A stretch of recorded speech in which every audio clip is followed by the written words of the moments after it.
રામ નારાયણ રામ।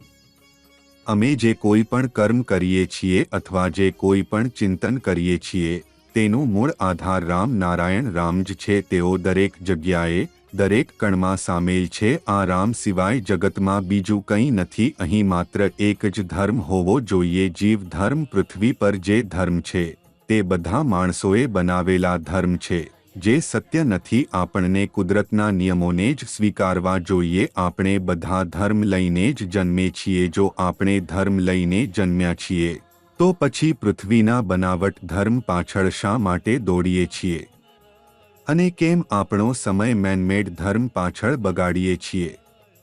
આવું કહેવું ખોટું નહીં હોય કે આજના સમાજમાં હજુ પણ કેટલાક વર્ગો છે જે ફાડીને રાજકરોની રાજનીતિ રમે છે અને આપણા ઉપર શાસન કરે છે, અને આપણે પણ પોતાને શાસિત થવા દઈએ છીએ કારણ કે આપણે અંદરથી નબળા થઈ ગયા છીએ। આજકાલ ધર્મના નામે લોકોને ભટકાવવામાં આવે છે। આ સમાજની વિડિંબના છે કે એક બાજુ ગરીબીની રેખાથી નીચે અસંખ્ય બાળકો છે જેમને દિવસમાં એકવાર પણ પેટભર ભોજન નથી મળતું, જ્યારે બીજી બાજુ મંદિરોમાં લીટર પર લીટર દૂધ, દહીં, ઘી અને પંચામૃતથી મૂર્તિઓને સ્નાન કરાવવામાં આવે છે। શું આ છે ધર્મની વ્યાખ્યા?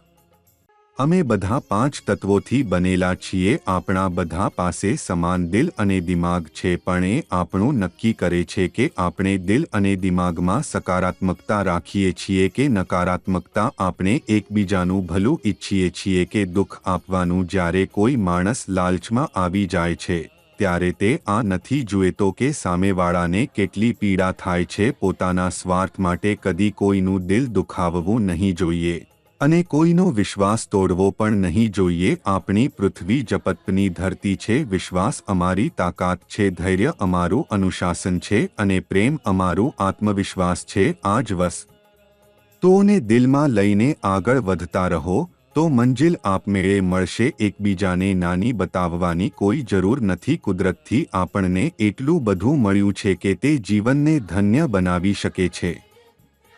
આજના સમયગાળામાં આપણે બધા ઝડપથી ડિપ્રેશન અને ટેન્શનમાં આવી જઈએ છીએ। એથી દરેકે ધ્યાન કરવું જોઈએ। ધ્યાનના માધ્યમથી આપણે માત્ર આપણા ઇન્દ્રિયોએ નિયંત્રિત કરી શકીએ એવું નહીં, પણ આપણું મન પણ સ્થિર રહેશે। જીવનમાં સારા અને યોગ્ય નિર્ણયો લેવામાં પણ સક્ષમ થઈશું। ધ્યાનથી વ્યક્તિત્વમાં સુધારો થાય છે, નેતૃત્વની ગુણતાઓ વિકસે છે અને સાથે જવાબદાર નાગરિક અને સમાજસેવાની ભાવનાઓ પણ ઉદ્ભવે છે।